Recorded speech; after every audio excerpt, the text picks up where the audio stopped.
Movies are bigger and better under the stars. Hello mga abe, totoo nga sinasabi nila, movies are bigger and better under the stars. Wala bang stars? Mamaya, may stars. Pakikita natin, sana may stars. Okay? Ayan, movies are bigger and better under the stars. Okay?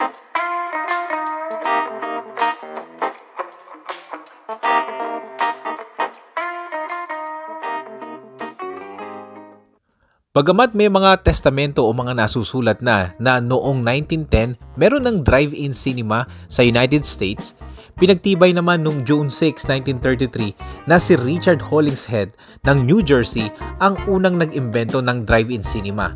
Ginawa niya ito dahil sinasabi niya na maliliit ang mga cinema or theater sa United States at ang kanyang unang customer ang kanyang ina.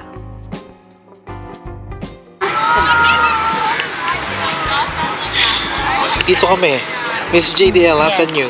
Nandito, manonood ng movie, drive-in theater. Ayun o. Yes. Ayan. Yan. Ito, nandito kami sa likod ng aming truck. Truck. Kunan mo nga ako. Videohan mo nga ako. Ay, sarap. Ganito pala. Ganito pala matulog din eh. Oo nga eh. Maaga-aga pa. Yan, pero meron kaming bed dito. Yan. Ang dami ng mga tao, nag-start na. Pero maaga pa, maaraw pa eh. Ilang sine papanoorin natin? Tatlo. Sa isang 9:20, 11:48, and 1:45. Oh, yun. Hanggang umaga kami dito. Dito na kami matutulog. Magpapaumaga na kami. May baong kami. Marami kami baong. Saan yun? Ang konteksto ng drive-in cinema ay ang panonood sa isang malawak na lupiin ng pelikula na gamit ang isang malaking screen at kayo ay nakapila o nakahilerang mga sasakyan at doon kayo sa loob nito. At ang audio naman ay gamit ang inyong frequency sa inyong radyo. Naging popular ito dahil napaka-kumbinyente para sa mga mag-girlfriend and boyfriend at para na rin sa pamilya. Dito sa Newmarket Drive-In Cinema sa Stardust, dito kami madalas pumupunta nila Mrs. JDL kasama si Baltic taon-taon tuwing sasapit ang summer. Ngunit kung kayo ay nasa Ontario, ay may 4 pang popular na puntahan para sa drive-in movie cinema. Yan ay sa lungsod ng London, Hamilton at Barrie. Dito sa aming pinupuntahan may 3 screen na hindi ka pwedeng magpapalit-palit at sa bawat 3 screen na yon may iba't ibang palabas. Okay naman ang kanilang facilities. Una, secure ang venues at meron silang bilihan ng mga pagkain kung kayo ay nagugutom at inumin. At meron din silang maayos na palikuran o washroom. Kung kayo naman ay mahilig sa mga arcade at kung ano-ano pa, meron din mga vintage arcade sa loob ng kainan na pwede nyong paglibangan habang naghihintay bago manood ng palabas.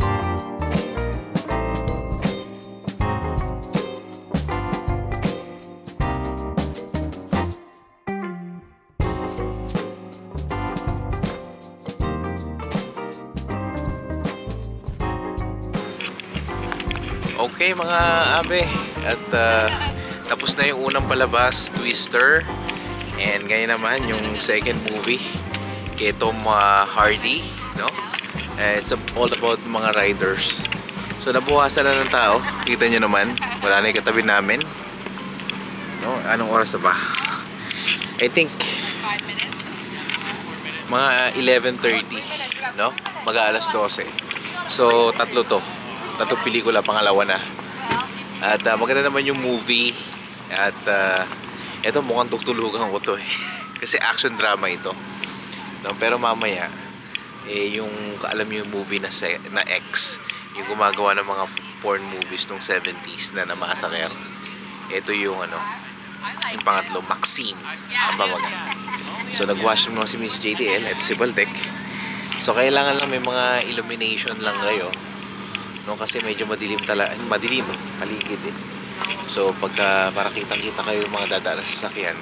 At ang problema pa dito na nakita ko yung yung kailangan nyo nung pang-jump yung sa baterya. Kasi yung iba kasi nagbubukas ng radyo sa sasakyan, so nagdi-diskarga yung baterya. So kailangan yung mga yung mga pang-jump, no? Pero kami kasi meron ako yung radyo no.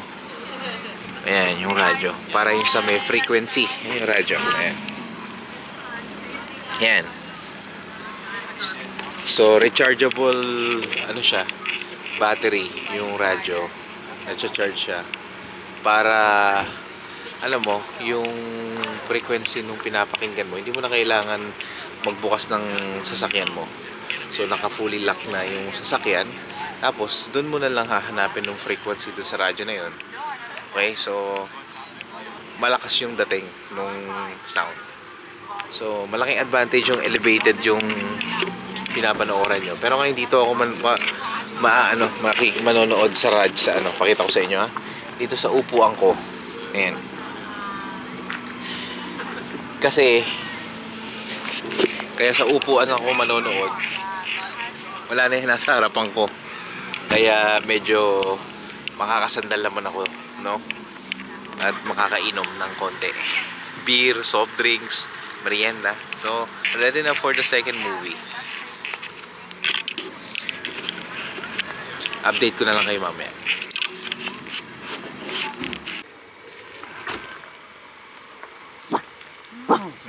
Baltic, stop. Okay, pangatlong movie na to, Mrs. JDL. Dito ba tayo?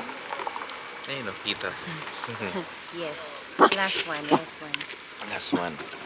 We're staying here till morning. That's the point. Para sulit mo na. Ayun. Kaya nga kami ngayon nagpunta dahil tatlong movie, no? Hindi. Sabi dun sa movie Under the Stars daw. Ayan. Eh, may stars. Hindi makita. Madali masyado eh. Ayan. Pero konti na lang. Kami. Matatag ko eh. Diyos ko naman, biyernes na biyernes eh. Walang pasok bukas. Correct. Dito pa rin kami sa truck. Yes.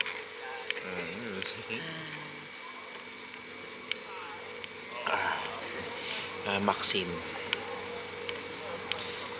Bike rider, sama, nakatulugan. At di kita ginising kasi sabi mo matutulog ka, di ba? Gigisingin ka lang sa Maxine. Okay, kaya yan. Ayan, gising na ako. Pero actually maganda yung Bike Riders. Maganda yung story niya. Pero hindi siya pang alas 12 ng gabi. Oo. Dapat yung mga tanghali mo Pwede pinapanood mo siyang panoorin ng ano. Ito na ba? Hindi pa yata. Warner Brothers. So, ito na siguro. Sandali. Ano ba yan? Okay. Uwi na kami. Alas 4 ng madaling araw. Tatlong scene eh. Kaya yun. Pauwi na. Nag-enjoy naman kami.